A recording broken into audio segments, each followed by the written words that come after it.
The Overrated Experience Sports and Sports Betting Podcast. I'm your host, Kyle Blondin. We're back for week one of the NFL. We got a full Sunday of games and a Monday nighter we're going to go through.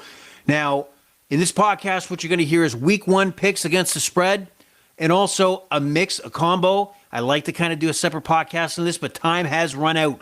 We're also going to throw in 18 props we like, and we're going to bring them your way, and you can see what you like to do. So welcome to the Overrated Experience Sports and Sports Betting Podcast. This is a square bettors type podcast where I'm just like you, average bettor. Sometimes you get suckered into these same game parlays. You get these long odds teased into because the game's on TV. Yes, I have those weaknesses as well. That is also my kryptonite. That I'm trying to get away from that and make myself a better bettor. But here's where we are. It's kickoff. We've already had two games, Thursday and Friday.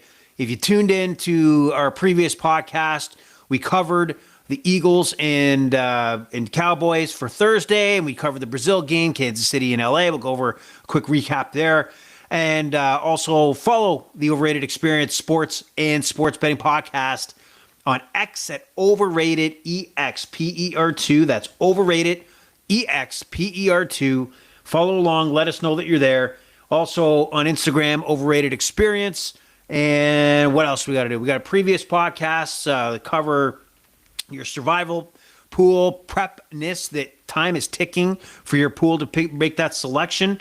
And also we have a previous episode that goes over any given Saturday, the SEC Netflix series, which you might enjoy. So anytime, go back and listen to that. Well, you're here today in the combo podcast, props and picks. And here we go.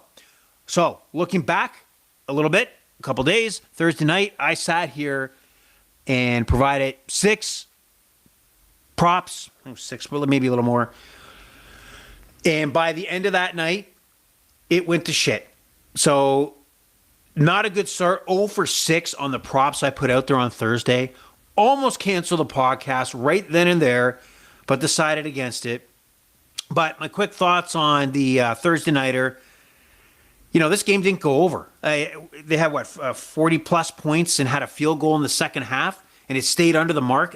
You have to be sick as a sports bettor going into half and then coming out at the end of the game losing on the over. Absolute sickness when it comes to that, you over bettors, which I'm one of them. Now, going into this game, the first thing that happened, you turn on the TV, and what do you see? You see Jalen Carter, number one defensive player for the Philadelphia Eagles, tossed before the first snap, spitting on Dak Prescott. The NFL, you know, there's a lot of people out there on, Instagram, X, that, they got theories. They got, I got inside information. There are things that happen in a football game or a sporting event that you cannot predict that do have a trickle effect with major implications on a matchup such as we thought on Thursday night. At no point when I thought about the matchup in the Eagles and the Cowboys did I factor in that Jalen Carter would be out of this game before the first snap. That is a major implication to the overall dynamics of this football game. The Cowboys do not have to double team. They don't have to shut down Jalen Carter. That is a huge difference. And if you noticed, Dak Prescott really didn't have any issues finding time in the pocket to reach out and sling some balls down the field to his receivers. So that was a huge, that's a bad sign. That was a bad sign right from the get-go, especially when I sat here and said the Eagles would cover the 8.5 that eventually the line closed at. That didn't happen. So that nobody's going to predict that spitting incident is going to happen. And by the way, with the spitting incident, if this happened on Sunday, we would talk about it, yes. But because it was the singular first game of the season, it sat there and just over friggin' talking about it. Look, he spat. He got tossed. He has no excuses. Jalen Carter talking about it was a mistake. Dak Prescott explained what happened. It didn't seem like he was dwelling on it. Let it go, and we're done. Okay, I don't want to hear about the stupid incident any further. Other notes in this ball game. CeeDee Lamb had a tough game. He dropped a few passes that un-CeeDee Lamb like, so that was a big factor. Fumble late in the third quarter. Cowboys give up the ball. But on the Eagles side of things, Jalen Hurts, if he plays, like obviously he's coming off an MVP performance in the Super Bowl, but if he plays exactly how he played on Thursday night, where if the defense is giving, the Cowboys had him many times, but when that window of a 5, 6, 7 yard rush presented itself to him, he ran, got it, set up second and short, slid, all that sort of stuff. It's almost impossible to start a quarterback if he's getting that protection. He makes the smart move and, on first downs and gaining 5, 6 yards on a rush. He's not putting himself in harm's way. He might be unstoppable if he sustains that kind of game plan. A.J. Brown, superstar receiver. I couldn't have been more wrong of exactly the game plan in the Eagles offense when it came to A.J. Brown. He had one target, one reception. That was like in junk time at the end of the game. I am not sure what the ripple effect that will have and what A.J. Brown is going to state, or he's going to, what the mood in the locker room is going to be. Or on the flip side, was that hamstring really an issue? Because I thought it was downplayed coming into this game that he was ready to go 100%. But was he? Was he simply a decoy? It's an interesting development. I think we've seen before where A.J. Brown, win or lose, has issues when he's not targeted and made as a main feature in that Philadelphia Eagle offense. Let's see where that goes. But that was shocking and totally contradicted to what I thought going in that game, and embarrassed that I made the total opposite claim that he would be the focal point of the offense. Opposite situation for sure. So Eagles win 24-20, didn't cover the spread. If I'm Dallas, I've seen this shit before. I've seen this show before. Whether it be a win or loss, but a solid performance. Dak looked good. It looked solid. We've seen this before where the Dallas Cowboys can look like a legitimate, solid playoff contender, and then the roof caves in. Expect the roof to cave in the next 4 weeks. They will have a shit performance, most likely at home, against a team you wouldn't even think they would struggle against. We've seen this over and over from this Dallas Cowboys team. It's going to happen. So let's just wait to see the house burn down in Jerry's world. Also, Lightning, again, who's going to predict that this game would have a delay in the third quarter due to Lightning? That also has a ripple effect. This game was not even close to what it was in the first half, where it's back and forth, score. Oh, we got a punt finally in the third quarter. Absolute chaos in the first half, and then it just stopped in the second half. The lightning storm and the delay put this game in mud. All right, this game was dead after that lightning delay and the restart. Can't predict that.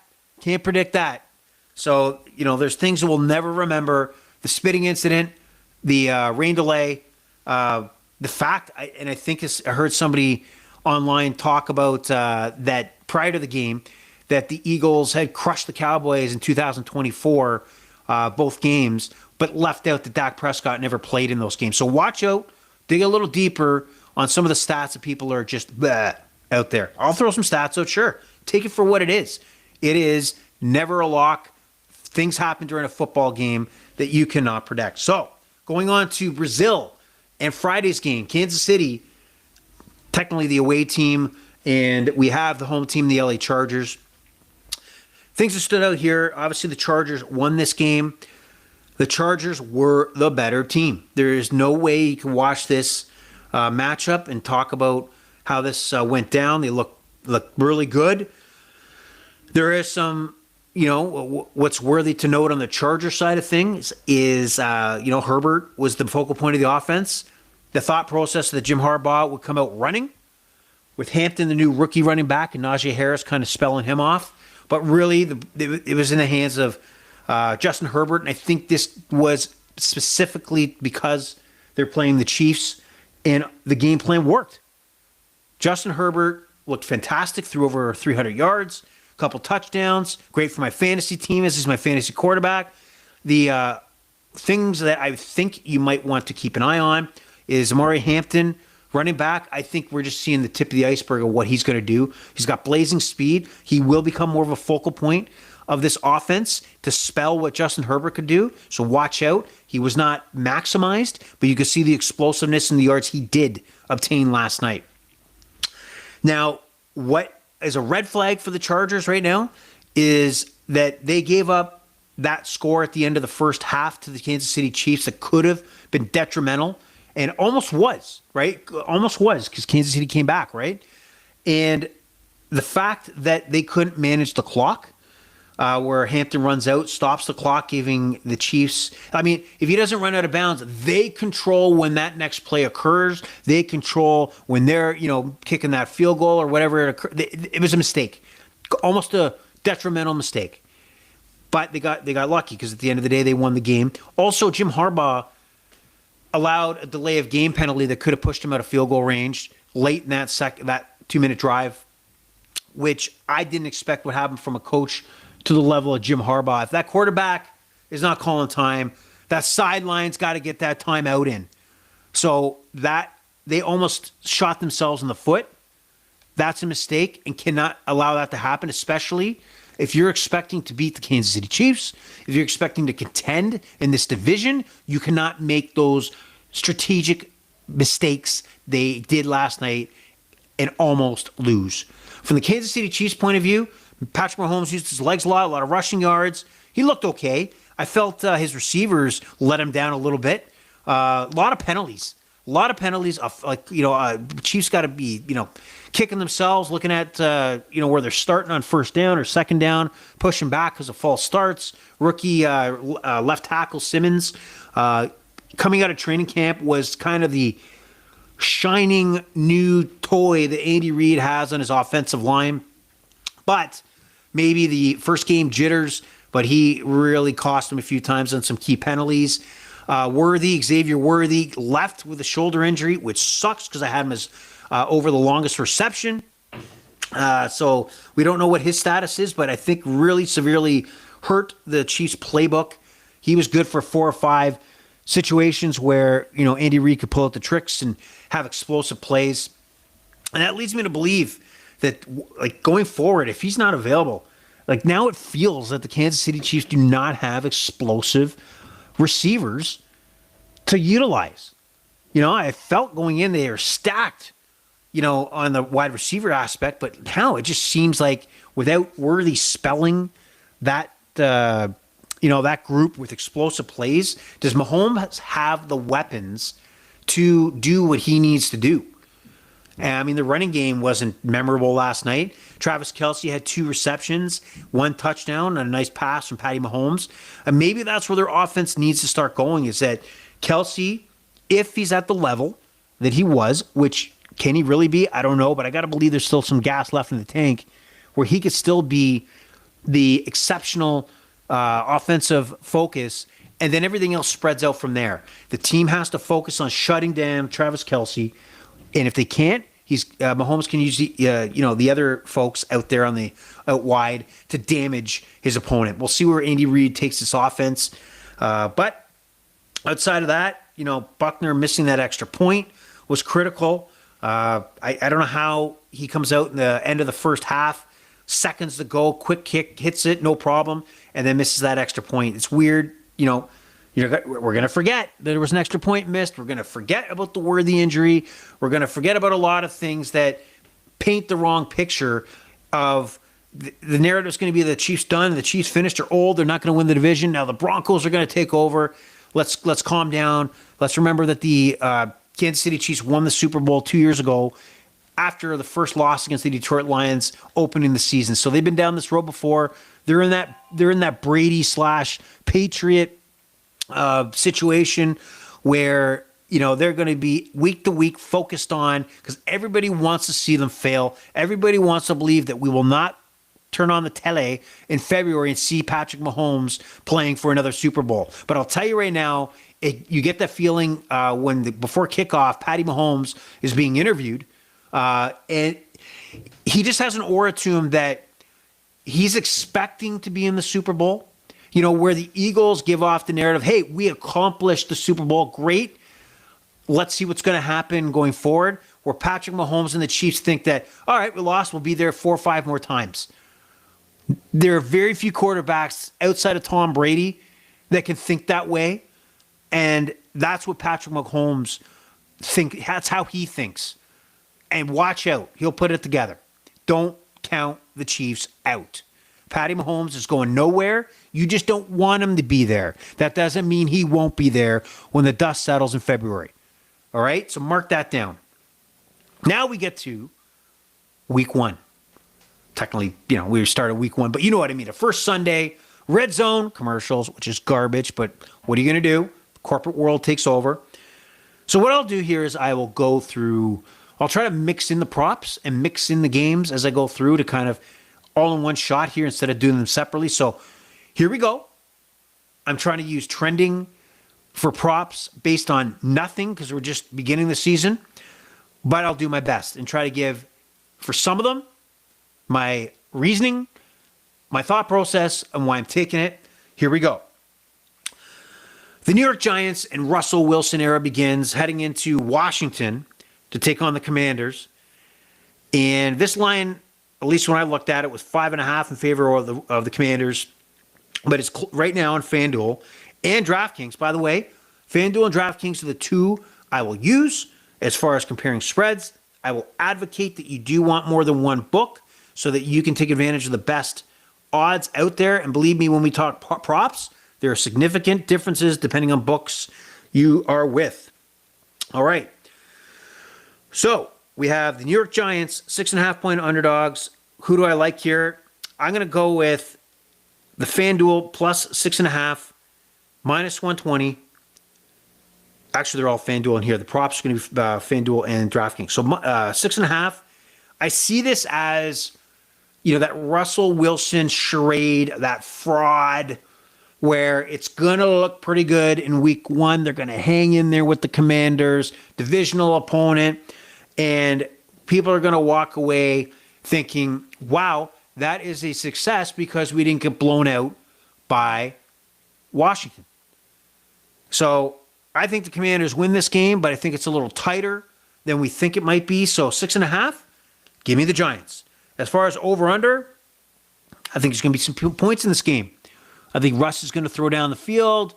I don't know I think there's questions on Neighbors' health at the moment, but I think there'll be some good back and forth between these two teams, and it's going to go over that total, 45.5. Then we go to a game that I don't even care if it's on red zone, not red zone, or you could argue you would only watch this game because something's happening and most likely on red zone. That is the Carolina Panthers taking on the Jacksonville Jaguars in Jacksonville. Cohen, the new coach for the Jaguars. What does he have up his sleeve for this offense? Is he Trevor Lawrence's savior? I don't know. But I think we're on the last kick of the can in belief that Trevor Lawrence is a franchise quarterback for this team if it cannot work with Cohen. And I'm wondering when Cohen got hired with Jacksonville, because I believe, if I got the story straight, is he was going to return to Tampa Bay, but they made him an offer he couldn't refuse. And who can blame him? He's human, just like all of us. That he most likely had that kind of Sean Payton in Denver kind of feel to it, where it was, look, I'm going to give it a run to make Trevor Lawrence a credible franchise-ish quarterback here in Jacksonville. But after the first season, or at least some point in the season or next, I have the empowerment to pull that back and put my own plan in play, a la Bo Nix replacing Russell Wilson. Right? It's that I see this as a guarantee. Why, if I'm in demand as a coach and I'm not desperate to take a head coaching job, I have to have a few guarantees to be able to put my coaching success in my control, because I'm inheriting a Trevor Lawrence that just hasn't stepped up when it's come to the expectations of a first overall franchise quarterback. So let that be interesting how this will play out. And if you can turn him around, fantastic, but I think he has that insurance policy just in case. So what was going to happen in this Carolina game? The Jacksonville Jaguars are 3.5-point favorites. Very gutsy, because that's most likely because Carolina is not thought of well as far as successful season ahead of them. Even though that the Carolina Panthers had a little more credibility by the year's end. Bryce Young, former first overall pick a couple seasons back, had a few more positive showings, and maybe he'll take another level or leap. So I'm going to go with Jacksonville, though, at home to cover that 3.5-point spread. We'll see if Travis Hunter, who is scheduled to be on the depth chart going into this game as a full-time receiver and kind of a spot cornerback. He wants to play both ways, but he'll get a taste of both. But majority of that in-game play will be on the wide receiver side, the offensive side. Over-under, I'm going to say it's under. I think it's going to be a sputtering going on where these teams can't finish and settle for field goals. There'll be turnovers, fumbles, can't cash in on fourth downs and third downs. So this will be a bit sloppy. Although Jacksonville covers, I am going to say it's going under. And I made a mistake already 2 games in. I talked about mixing in the props. Well, let me go back into that New York and Washington game. I don't know how I missed it already early on in the podcast. But as far as props, here's the first one, folks. It is Tyrone Tracy, running back for the New York Giants. I like the over 58.5. Both 58.5 are both on FanDuel and DraftKings. The last time he played the Commanders, hear me throwing out a stat, it's last year, and it means very little, but it's what I got to go on. He rushed for over 60 yards, I think 66 yards, and I got to believe that the Giants are going to be running the ball. He's a good running back. I think that is way too low. So we have Tracy as running back for the Giants, over 58.5. Great, that's the first prop. No props in the Carolina-Jacksonville game. Nothing much to see there. Not much to see outside of a few clips on Red Zone tomorrow. Heading into, I think, an under-promoted matchup. And if this was a Monday nighter, if this was a Sunday nighter, if this was a Week 7, I think this would gather more steam. And that is Aaron Rodgers and the Pittsburgh Steelers, formerly of the Jets, Aaron Rodgers, taking on Justin Fields, formerly of the Pittsburgh Steelers. At 1 o'clock tomorrow, the Pittsburgh Steelers come into this game as 3-point favorites and moved up from a 2.5. I did feel more comfortable with the 2.5 versus a 3. But what do we got here? What do we have in this matchup? I have a little more confidence that the Steelers have the ability to maximize what Aaron Rodgers has left, put him in a better situation so that he's successful. So I like the Pittsburgh Steelers to cover this. Who knows Justin Fields better than the Pittsburgh Steelers? They chose to say, yeah, we've seen enough. You won us a couple games here, but we don't think you're good enough. We're going to put Russ in to take over for the rest of the season. And we don't think we want to re-sign you.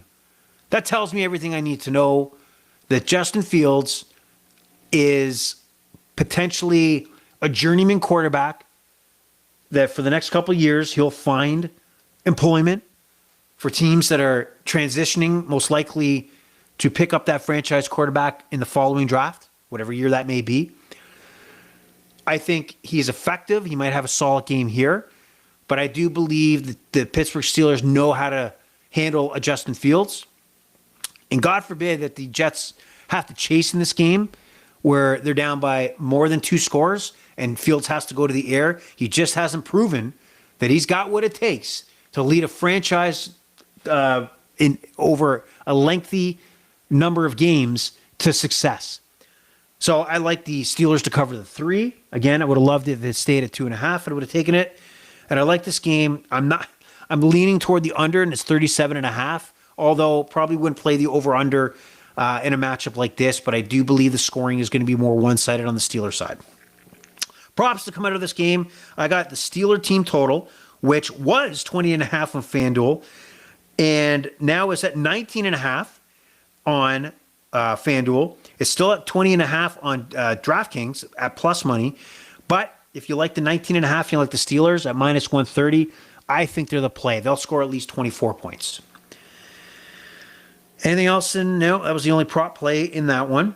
Now we got an interesting matchup. We got the new look Las Vegas Raiders, Pete Carroll, Geno Smith, quarterbacking. A lot of veterans for the Raiders head into New England with a fresh young quarterback, second year Drake May, and a couple veterans out there, Stephon Diggs, new coach Mike Vrabel. We got a lot of good things going on in New England. What's their stock? Is it high? Is it overrated? Is it underrated? It's an interesting time of year where a lot of folks are on the stock up for the New England Patriots, while we got to see what happens on the field. So, what do we got here? We got the Vegas Raiders are underdogs. The Patriots are 2.5-point favorites. This game is a 43.5 over-under. I like the over, 43.5. I lean over. I think there'll be some scoring here. I think both, they got quarterbacks they believe in. Gentry, first-round pick, running back, explosive running back. Is he going to be that guy? Is he going to be that franchise running back out of Boise State that provides explosive plays? Brock Bowers, tight end for the Raiders, absolute stud out there in his first year out of Georgia. So he's going to be an impact player for sure, 100%, again in year two. So we might got something going here. We might have something going for the Raiders. I like the Raiders in this matchup. I said I wrote it down as the Patriots, but I changed my mind right on the fly here. Yes, live here on the podcast, I changed my mind.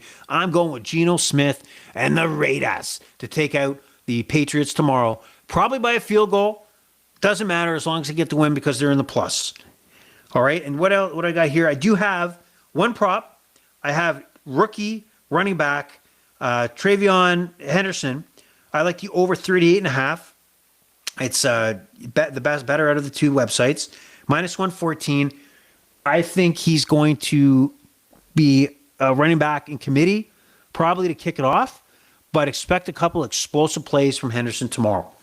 So that 38.5, I don't think you're going to see that again going forward with him in a prop for rushing. He's going to surprise you. He's going to be the focal point, and he's going to have some explosive plays tomorrow.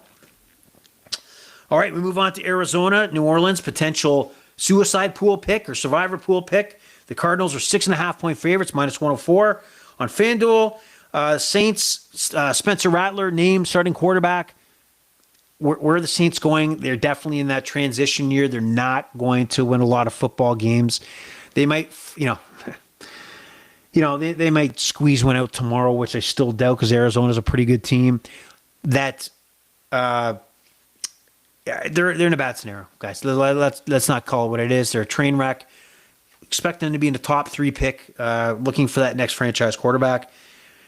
So I'll take the Cardinals minus 6.5. They should comfortably win this football game. This game is going to go under, even though I just feel that's going to be like a 17-7 kind of game or a 24-7 in favor of the Cardinals. Do I have any props? I do not. So let's move on. Cincinnati, Cleveland. 5.5-point favorites are those Bengals. Now, Cincinnati is absolutely a potential survivor pool pick, you might think. Now, the crazy part is we've been saying this for years is they cannot start the season. They have not started the season well over the last few years and really put them behind the 8 ball to do anything at the end of the season. Last year's loss to New England at home gutted, destroyed, altered the futures of many, many survivor pools that were looking at the Bengals as, I'm going to burn the Bengals. I want to save them. But, hey, they're playing New England at home. New England's got, they're starting rookie quarterback on the bench. They got a veteran. It looks like they're just walking through this season and hopefully keep their head above water. Well, that didn't happen. The Bengals let everybody down. So this year they started many of their offensive stars in the preseason. I give them credit for looking at a different approach coming into the year. They know they got to start fast, especially being in the NFC North. And if they want, I like it. I like what they did. They go into Cleveland, which is a mess. Joe Flacco is starting for the Browns. How long? We don't know. So I expect that this should still be a high-scoring game. I like the over 47.5 minus 115. And I do like the Bengals to cover the 5.5. I do think that Cleveland and Joey Flacco will hang for a bit. And then the Bengals will start give the beats over to the Browns. Joey Burrow's going to have a big day. Jamar Chase is going to have a big day. So let's see the Cincinnati Bengals cover that 5.5. Now for props, what I do like is an interesting game special on FanDuel for plus 320. Well, Jamar Chase of the Cincinnati Bengals and Jerry Jeudy of the Cleveland Browns combined for a total of 200 rushing yards. I say they do. I don't think we're shocked if Jamar Chase goes off tomorrow, but expect Joey Flacco to put the ball in the air tomorrow. Whether it be in a losing clause, I don't give a fuck.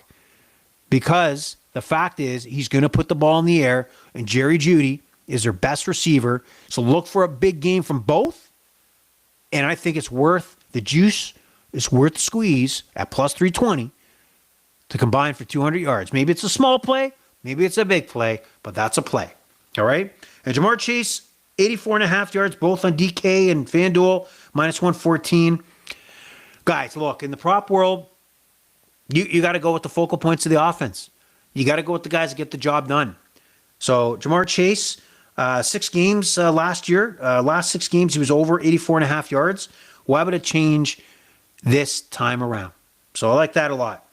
Now we're going on to Miami, Indy, another game. It's kind of, it's there. It's on the schedule, whatever. What do I bet? Well, I'm going to tell you that Daniel Jones is going to at least get through this game, cover that 1.5. Miami stock is going down. It's a train wreck. Look for the trade deadline that many of their key tools, including a Tyreek Hill, being on the trading block as Miami transitions, probably even away from Mike McDaniels as coach. They may squeak out a win here. They may not, but their stock is down. I like the Indianapolis Colts cover the 1.5, under 46.5 here. And as far as props go, I do have one, Jonathan Taylor, right now on 80.5 on FanDuel and DK. So I like the over there. Jonathan Taylor will have himself a day. All right. And also, I believe I have a second one here. I thought I had Daniel Jones. Yeah, I also have Daniel Jones, rushing yards over 23.5. It's going to be a Jonathan Taylor, Daniel Jones, large chunks. I think Daniel Jones might have 15, 16 yards on one play. So we'll see what happens there. And I like it a lot. I like it a lot. We move on to Tampa and Atlanta. Tampa on the road in Atlanta. This might be an explosive game. This is why I like the over 47.5. Both teams, I think, will go to the air. There's a lot of weapons on both teams, especially on the Buccaneers. And, Baker Mayfield likes to play. He likes to put the ball in the air, put his head down, take on a couple tacklers here and there. And then you got Penix, who's got a wicked arm. He's going to be, popping, long yardage plays down the field. Bijan Robinson is going to be tearing it up. Bucky Irving on the Bucs side is going to be tearing up. We got over 46.5. I think that's a lock for that over.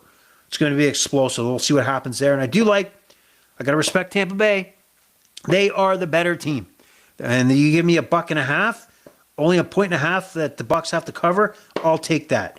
So as far as props, Baker Mayfield passing yards over 242.5. Excuse me. Again, DK is over 244.5. This is why if you like the passing yards, you want to make sure you have the options because a yard does make a difference. And also, my failure, don't make it yours going forward, is that this line was 239.5 before yesterday and today.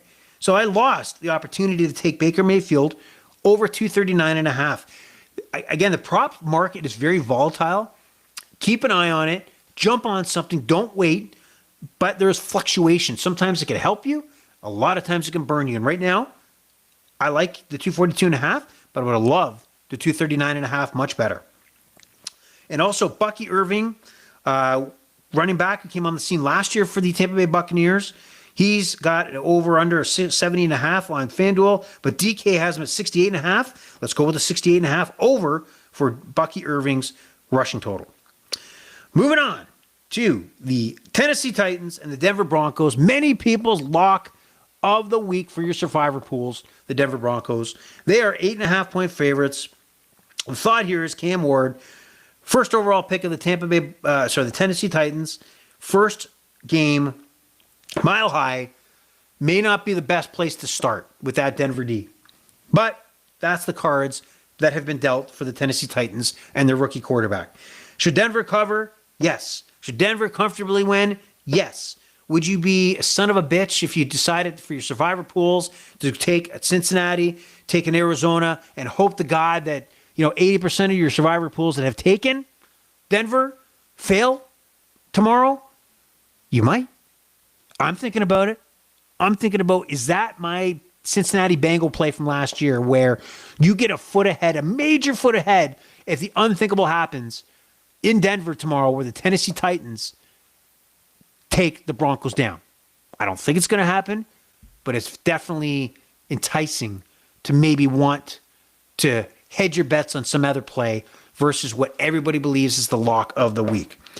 But I'm going to take Denver 8.5 here. I don't have the balls, I guess, to go the other way. I also like the over-under of 42.5. I don't think that Denver stops. I think they continue to score. I just don't think they take Sean Payton does not take the foot off the gas. He's not a guy that's over there on the sideline saying, "Oh, they had enough." Let's hold off, guys. Let's go half speed. Let's go 40 miles an hour instead of 100. Nah, that's not Sean Payton. He's going to stomp you and stomp you again and run you over even though you're dead. He's going to keep going. So, like it. And then props on this one, I do like Bo Nix pass plus rush, both combined over 231.5 yards. DK's 237. That's why you definitely want to have both books. And I got the win here because it went down by a yard. It was 235.5. So this is a scenario where it actually worked out for me. Go me. All right. Denver, now we go on to San Francisco. And Brock Purdy's new giant contract heads into Seattle, divisional matchup. Again, probably if this was later in the year, a Thursday nighter, we'd have a little more juice to the excitement in this game, but there's a lot of good matchups here on this Sunday. The 49ers head into Seattle as a 1.5 favorite. Seattle has a new look. All right. Oh, my God. What the hell's his name? Oh, my God, man. I just drew a blank here on, what's his name? Quarterback for the Seattle Seahawks. Oh, my God, Kyle. Jeez. Sam Darnold, man. Holy cow. But he's an unforgettable guy because Sam Darnold was outstanding covering for the Vikings last year in J.J. McCarthy season-ending injury. But what happened there is that they decided, I think J.J. McCarthy's our guy. We're not going to pay Sam Darnold. Probably got spooked on those last performances against Detroit, where he kind of looked like the Jets Sam Darnold. Or you look like, the Sam Darnold that wasn't present for the first 16 weeks of the season. But the Seattle Seahawks moved on from Geno Smith and decided that Sam Darnold fits my offensive scheme. Cooper Kupp fits our offensive scheme. Njigba, great receiver, by the way, out of Ohio State. I think he doesn't get the doesn't get the press. Njigba, because, he was behind DK Metcalf and Tyler Lockett, but I think he's the guy now. Yes, Cooper Kupp's there, but how much does Cooper Kupp have left in the tank? So here we go in this matchup. I do like the 49ers covering. Do you think they still have a solid program, offensive weapons still? I think Shanahan knows what he's doing, has a good sense of what needs to get done here to make sure that they come out with the victory. Over 43.5, there'll be some points scored here. Brock Purdy's going to light it up. Now, for you fantasy football players out there, watch out. What's his name? Oh, my God, man. Jeez. Christian McCaffrey. Oh, man. The podcast's going on too long. I'm getting brain cramps. Christian McCaffrey is now listed as questionable. Questionable. All you fantasy football first-round picks that had reports that he was fantastic, 100%, and now you get before the first snap of the regular season, questionable. You got to be sick to your stomach. You got to be second guessing what you read online, your podcasts. I think we all are. So good luck. Hopefully Christian McCaffrey is listed as questionable, but obviously he gets out there and plays tomorrow. So I'm going to look at some props here. I got one prop. I do think of Sam Darnold's passing yards at 206.5 are way too low. In a losing scenario, I do think because it's going to be high scoring that he puts up some points. So I like the over and the passing prop there for Sam Darnold. We move on to Detroit Green Bay. Probably the marquee match of the day, in my opinion. I think Detroit's stock is down. The image of them, getting blown out at home or losing against the Commanders last year, when the thought process is that by locking in, the home field advantage to the NFC playoffs, that they would have found themselves in the Super Bowl, especially getting so close the year earlier in San Francisco. If it wasn't for, a few maybe coaching decisions on not to kick a field goal, maybe a drop pass and a fourth down conversion, that they would have been playing in that Super Bowl instead of the 49ers 2 years ago. I think the shine in the public's eyes is off of the Lions. The look at Dan Campbell losing his coordinators has lost the shine of the Lions. Their schedule, which is absolutely deadly this year, has also probably simmered the promotion that the Detroit Lions will find themselves in the Super Bowl. I think they're not getting the respect this team deserves. I think Dan Campbell, in my opinion, can handle replacing his coordinators offensively, defensively. He's got a veteran quarterback that I don't think is going to need hand-holding to run that offense. So I think the thought process of the Detroit Lions early or lackluster season ahead of us is not right. That's not the right news out there. So I'll be the first one to tell you that they go into Green Bay tomorrow, and they win this game. I know everybody's excited about Micah Parsons, as they should, as a Green Bay Packers fan, but the Lions got a lot to bring, all right? Jahmyr Gibbs is going to probably get the rock a lot more. He's less, I can't see them splitting as much as they have in the past with Montgomery.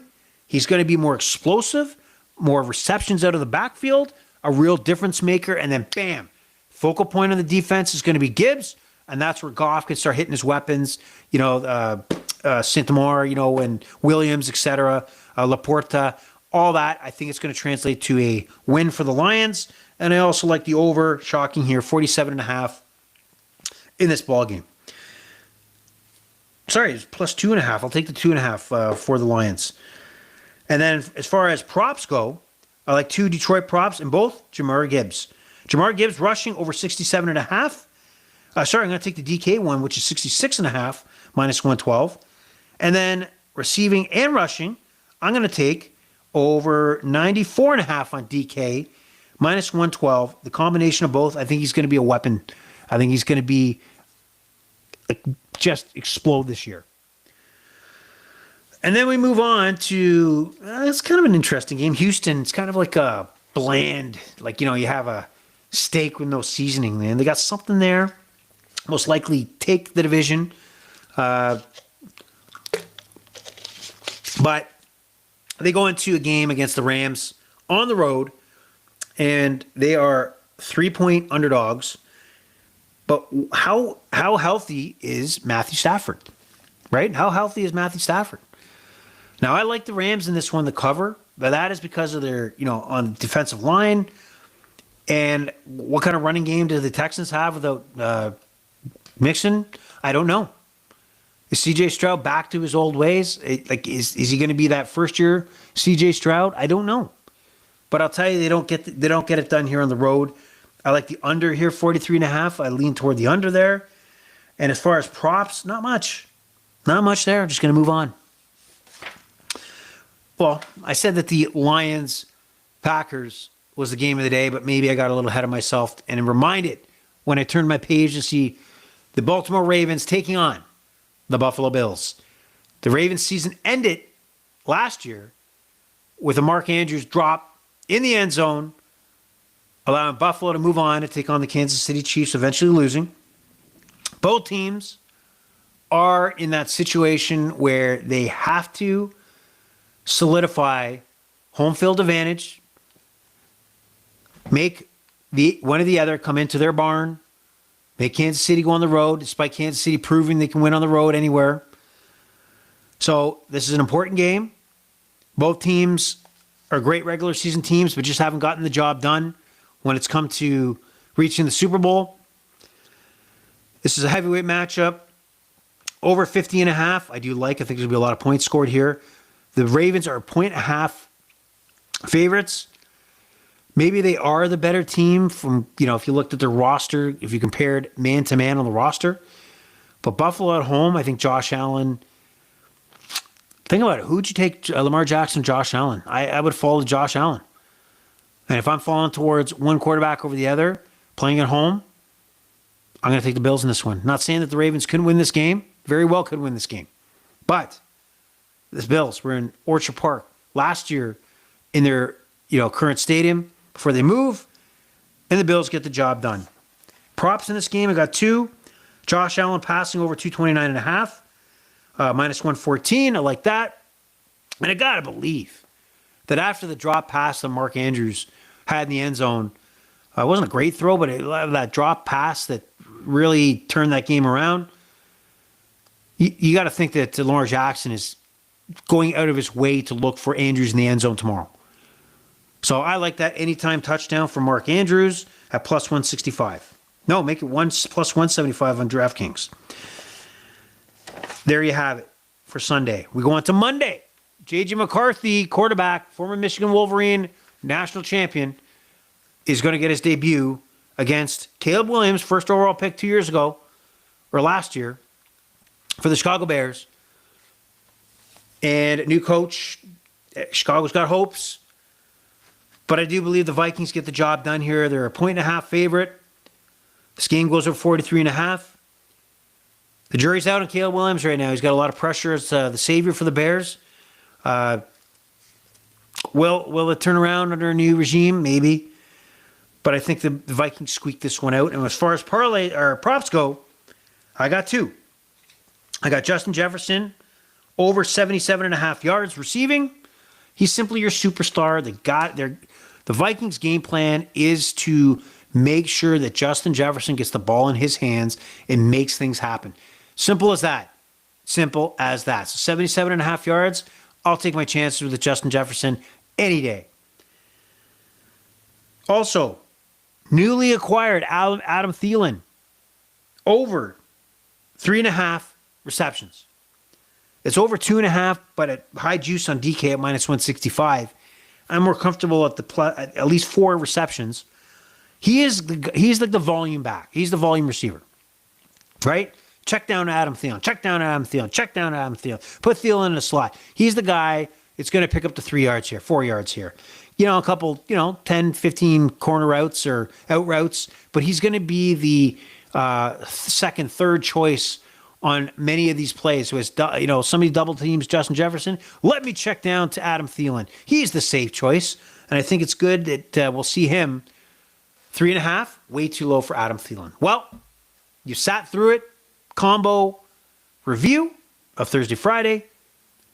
Review of each game by the spread. And also mixing in our prop plays. So, the pleasure's all been yours. The Overrated Experience is going to be out. But don't miss out as we go into next week. We're going to have a few pods up to talk about the Thursday Nighter, props, and the schedule on Sunday and Monday. So the Overrated Experience is over and out. Have